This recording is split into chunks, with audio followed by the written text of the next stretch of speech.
जाने क्या है करवा चौथ की पौराणिक कथा।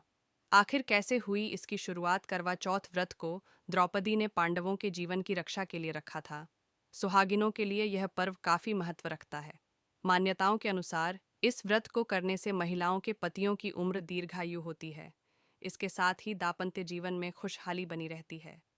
करवा चौथ की शुरुआत की पौराणिक कथा। करवा चौथ व्रत की कथा महाभारत काल से जुड़ी हुई है। धार्मिक कथाओं के मुताबिक जब पांडवों के जीवन पर संकट के काले बादल मंडरा रहे थे, तब भगवान कृष्ण ने द्रौपदी को करवा चौथ व्रत रखने की सलाह दी थी। इसके बाद द्रौपदी ने पूरे नियम के साथ करवा चौथ की पूजा की। इस व्रत के प्रभाव से पांडवों के जीवन पर से सभी संकट दूर हो गया था।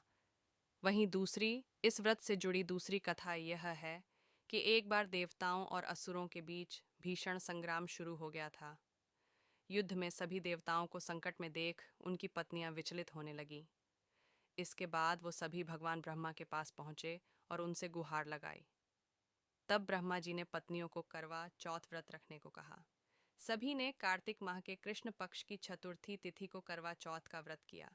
करवा माता ने देवताओं के प्राणों की रक्षा की और वह युद्ध में विजय हुए। इसके बाद से ही करवा चौथ का व्रत रखा जाने लगा।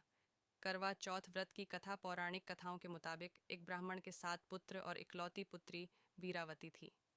7 भाइयों की अकेली बहन होने के कारण वीरावती बहुत ही लाडली थी। सभी भाई उससे अपार प्रेम करते थे और बहन की आंखों में एक आंसू नहीं देख पाते थे। कुछ सालों बाद वीरावती का विवाह एक ब्राह्मण युवक से हो गया। विवाह के बाद जब वीरावती मायके आई तो उसने अपनी 7 भाभियों के साथ करवा चौथ का व्रत रखा। लेकिन शाम होते होते वो भूख और प्यास से व्याकुल हो उठी। अपनी बहन की ऐसी हालात देखकर सभी भाई उससे खाना खाने के लिए मनाने लगे। इसके बाद वीरावती ने कहा, वो खाना या पानी नहीं पी सकती है क्योंकि उसका करवा चौथ का व्रत है। वो चंद्रमा को अर्घ्य देने के बाद ही अन्न और पानी को हाथ लगा सकती है। चंद्रमा के जल्दी नहीं दिखने पर भाइयों ने एक तरकीब खोजा और एक भाई पीपल के पेड़ पर चढ़कर एक दीपक जलाकर चलनी की ओट में रख देता है। दूर से देखने पर वह ऐसा लगा कि चांद निकल आया है। फिर एक भाई ने आकर वीरावती को कहा कि चांद निकल आया है, तुम उसे अर्घ्य देने के बाद भोजन कर सकती हो। बहन खुशी खुशी जाकर चांद को देखा और उसे अर्घ्य देकर खाना खाने बैठ गई। उसने जैसे ही पहला टुकड्ढा मुंह में डाला है तो उसे छींक आ गई।